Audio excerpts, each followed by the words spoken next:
Welcome to the video. Today we're going to take a look at how to replace the cabin air filter in a 2024 Toyota RAV4. So like I said, it's a 24 RAV4 in this video, but it will be the same on a few different years.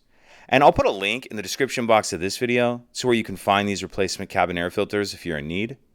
So our cabin air filter is going to be located behind the glove box. In order to get to it, we need to open the glove box. Then if we take a look on the right-hand side, we're going to see this latch right here, this dampening latch. What I'm going to do is get my finger around it like this and just pull it off of there. Now what we need to do is fold the glove box down, and there's two stops that are preventing it from coming down. One right here that I'm touching with my finger, and there's another one just like it on this side. So what I'm going to do in order to get those stops to clear is I need to push the glove box towards the center this way. And as I do that, you can see that stop clears. Come over here and do the same thing. And if you have both your hands free, you can do these both at the same time. So once you get those stops cleared, the glove box will then come down like that. And it's just sitting on these hinges. So if yours comes all the way off, no problem. We'll put it on at the end. But once we get our glove box down and then take a look behind here, this item right here is going to be the access door to the cabin filter. And there's these clips on the side that just pinch together like that.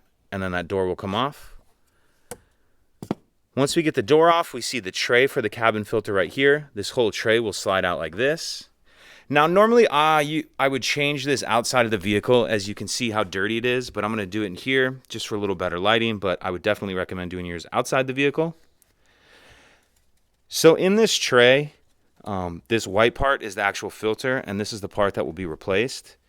So it will just pop out of here like that. And again, if you have both your hands free, that'll be a little bit easier.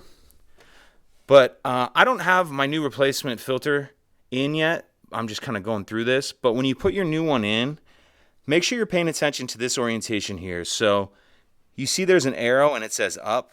Same thing here, arrow and says up.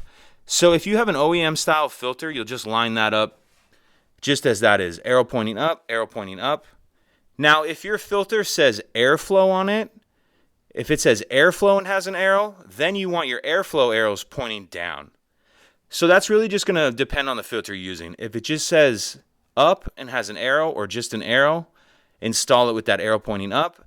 If it says airflow, then put your arrow down.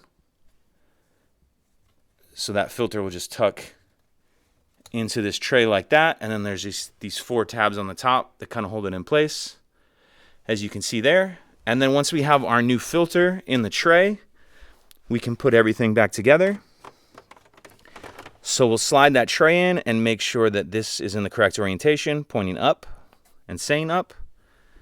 And then we'll put our access door back on, and again, line that up so it says up. And we'll just kind of slide this into place like this.